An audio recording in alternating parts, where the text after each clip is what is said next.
اللہ من الشیطان الرجیم بسم اللہ الرحمن الرحیم۔ آج ہم قرآن مقدس کے اعجاز یعنی معجزہ کے بارے میں پڑھیں گے کہ قرآن مقدس اللہ کریم کی طرف سے اپنے آخری نبی حضرت محمد صلی اللہ علیہ وآلہ وسلم پر جو نازل ہوا ہے یہ ایک معجزہ ہے۔ تو معجزہ کو سمجھنے سے پہلے کچھ چند ایک چیزیں سمجھنی پڑتی ہیں کہ جہاں پر اعجاز یعنی معجزہ ہوگا وہاں پر چند ایک صورتیں ہوں گی، تو یہاں پر بھی ساتھ ساتھ بیان ہوتا رہے گا کہ یہ دیکھیں یہ پہلی صورت ہے، یہ دوسری صورت ہے، یہ تیسری صورت ہے۔ معجزہ کے لیے مقابلہ اور معارضہ اس چیلنج کو طلب کرنا ہوتا ہے کہ یہ چیلنج ہے کہ تم یہ کام کر کے دکھاؤ۔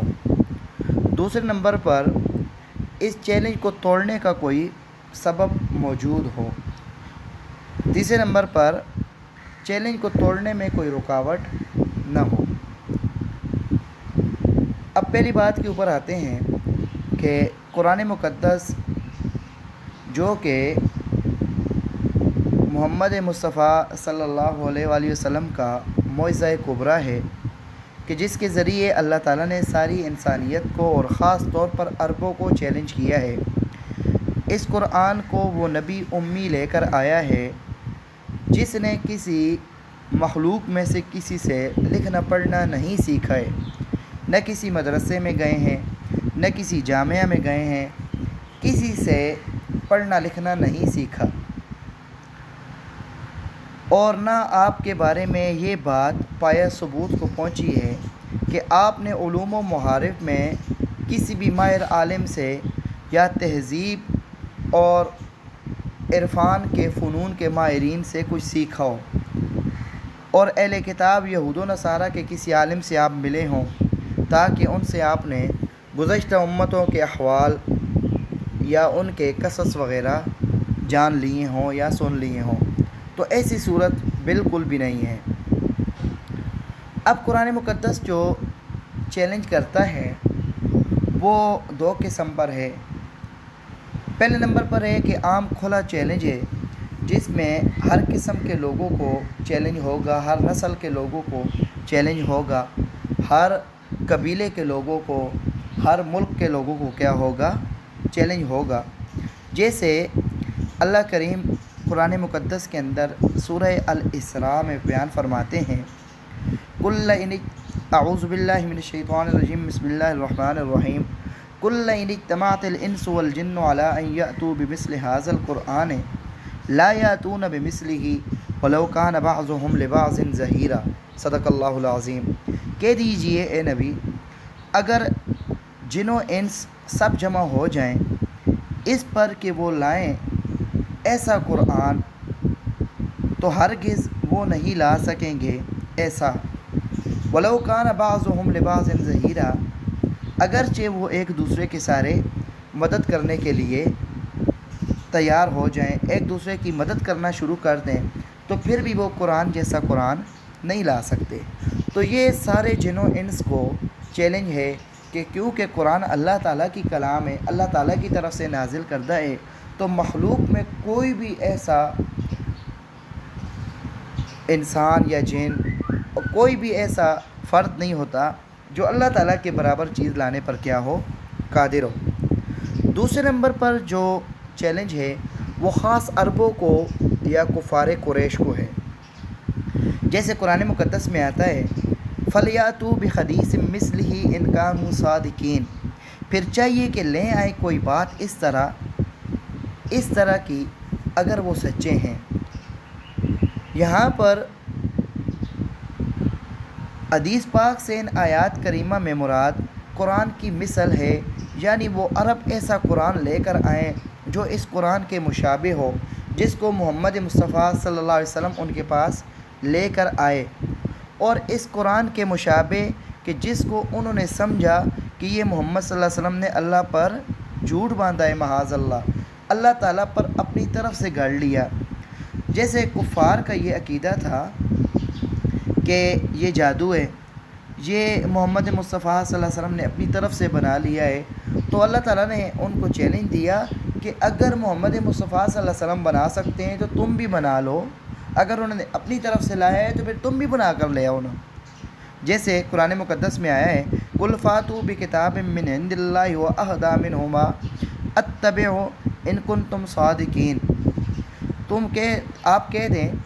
کہ اب تم لاؤ کوئی کتاب اللہ کے پاس کی جو ان دونوں میں سے بہتر ہو کہ میں اس پر چلوں اگر تم سچے ہو۔ تم بھی کتاب لے آؤ، میں بھی کتاب لے کر آیا ہوں، دونوں میں سے جو بہتر ہوگی اس پر چلیں گے۔ دوسرے نمبر پر سورہ ہود کے اندر اللہ کریم ارشاد فرماتے ہیں بسم اللہ الرحمن الرحیم ام یقولون افتراہ، کیا کہتے ہیں کہ اس نبی پاک صلی اللہ علیہ وسلم نے اس کو گھڑ لیا ہے، اس کو بنا لیا ہے۔ قُلْ فَاتُوا بِعَشْرِ سُوَرٍ مِثْلِهِ مُفْتَرَيَاتٍ، کہہ دے تم بھی لے آؤ 10 صورتیں ایسی بنا کر لے آؤ۔ وَادْعُوا مَنِ اسْتَطَعْتُم مِّن دُونِ اللَّهِ، اور بلا لو ان کو جن کو تم بلا سکو اللہ کے سوا، ان کنتم صادقین، اگر تم سچے ہو۔ فَإِن لَّمْ يَسْتَجِيبُوا لَكُمْ فَاعْلَمُوا أَنَّمَا أُنزِلَ بِعِلْمِ اللَّهِ وَأَن لَّا إِلَٰهَ إِلَّا هُوَ فَهَلْ أَنتُم مُّسْلِمُونَ۔ اگر ہو تم سچے، پھر اگر نہ پورا کریں تمہارا کہنا تو جان لو کہ قرآن تو اترا ہے اللہ کی وحی سے، اور یہ کہ کوئی حاکم نہیں ہے اللہ کے سوا، کیونکہ قرآن مقدس کا یہی دعویٰ ہے کہ اللہ کے سوا کوئی حاکم نہیں ہے۔ فَهَلْ أَنتُم مُّسْلِمُونَ، پھر اب تم حکم مانتے ہو، یعنی جب تم نہیں لا سکتے ہو تو اس دعوے کو بھی مان لو اور اس بات کو مان لو کہ اللہ کے علاوہ کوئی حاکم نہیں ہے اور یہ قرآن اللہ کی طرف سے سچی کتاب ہے، اب تم مان لو۔ دوسری جگہ پر ارشاد فرمایا لَوْ نَشَاءُ لَقُلْنَا مِثْلَ هَٰذَا إِنْ هَٰذَا إِلَّا أَسَاطِيرُ الْأَوَّلِينَ۔ یہ ان کی طرف سے ایک شکوہ تھا، ان کی طرف سے ایک بات تھی کہ اگر ہم چاہیں تو ہم بھی کہہ لیں ایسا، یہ تو کچھ بھی نہیں ہے مگر پہلے لوگوں کے احوال ہیں، پہلے لوگوں کی کہانیاں ہیں۔ تو اس چیلنج کا یہ جواب دیا، اس صورت کے اندر یہ چیلنج دیا وَإِن كُنتُمْ فِي رَيْبٍ مِّمَّا نَزَّلْنَا عَلَىٰ عَبْدِنَا، اگر تم کو اس بات میں شک ہے کہ جو ہم نے اپنے بندے پر اتاری ہے تو فَأْتُوا بِسُورَةٍ مِّن مِّثْلِهِ، تو لے آؤ ایک صورت اس جیسی، وَادْعُوا شُهَدَاءَكُم مِّن دُونِ اللَّهِ، اور بلاؤ اپنے ان مددگاروں کو اللہ کے سوا، اگر تم سچے ہو تو پھر ان جن کو تم نے شہداء بنایا ہوا ہے، جن کو تم نے مددگار بنایا ہوا ہے اللہ کے علاوہ، ان کو بلا لو اگر تم سچے ہو۔ فَإِن لَّمْ تَفْعَلُوا، اگر تم نہ یہ کر سکو، وَلَن تَفْعَلُوا، اور تم یہ کر بھی نہ سکو گے، فَاتَّقُوا النَّارَ الَّتِي وَقُودُهَا النَّاسُ وَالْحِجَارَةُ، تو ڈر جاؤ اس آگ سے جس کا ایندھن انسان اور پتھر ہے، اُعِدَّتْ لِلْكَافِرِينَ، کفار کے لیے تیار کر دی گئی ہے۔ تو اب قرآن مقدس کا یہ جو چیلنج ہے، اس میں یہ ہے کہ قرآن مقدس کی ایک صورت کے برابر کوئی صورت لے آؤ، جیسے قرآن مقدس کا اسلوب ہے، جیسے قرآن مقدس کا صورتوں کے اور آیات کے درمیان ربط ہے، جیسی فصاحت اور بلاغت ہے، جیسے اس میں قصص اور واقعات ہیں، اور جیسے شخص پر یہ اترا ہے کہ جس نے کسی انسان سے پڑھنا یا جن سے کسی نے پڑھا اس نے پڑھا نہیں ہے، ایسے بندے سے، ایسے انسان سے لے کر آؤ اگر تم سچے ہو۔ علامہ قرطبی رحمہ اللہ اپنی تفسیر الجامع لاحکام القرآن میں فرماتے ہیں کہ اللہ تعالیٰ کا فرمان فَإِن لَّمْ تَفْعَلُوا،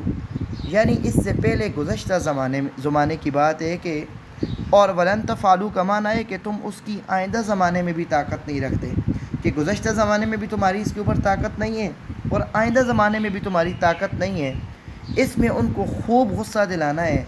اور خوب ان کے جیوں کو اکسانا ہے تاکہ وہ اس کوشش میں لگیں اور پھر بھی نہ کر پائیں تو ان کے عجز اس کے بعد اور زیادہ واضح ہو جائیں گے۔ یہ ان غیب کی خبروں میں سے ہے جن کو قرآن نے ان کو وقوع سے پہلے ہی بتا دیا، یعنی ان کا عجز ہے کہ وہ آئندہ بھی نہیں بنا سکیں گے، کیونکہ قرآن مقدس اللہ کی کلام ہے، تو بندہ نہ پہلے اس جیسا بنا سکتا ہے نہ آئندہ اس جیسا بنا سکے گا۔ علامہ شیخ الاسلام مفتی تقی عثمانی دامت برکاتہم فرماتے ہیں کہ قرآن ایسا کلام ہے کہ جس کی نظیر مثل پیش کرنا انسانی قدرت سے باہر ہے۔ اس وجہ سے اس کو سرور کائنات حضرت محمد صلی اللہ علیہ وسلم کا سب سے بڑا معجزہ کہا جاتا ہے۔ اس بارے میں انشاءاللہ کل کچھ واقعات آپ کو بتائیں گے، سنائیں گے، تاکہ آپ کا ایمان تازہ ہو اور قرآن مقدس کی صداقت کا عقیدہ آپ کے دل میں مضبوط اور راسخ ہو۔ وآخر دعوانا الحمد للہ رب العالمین۔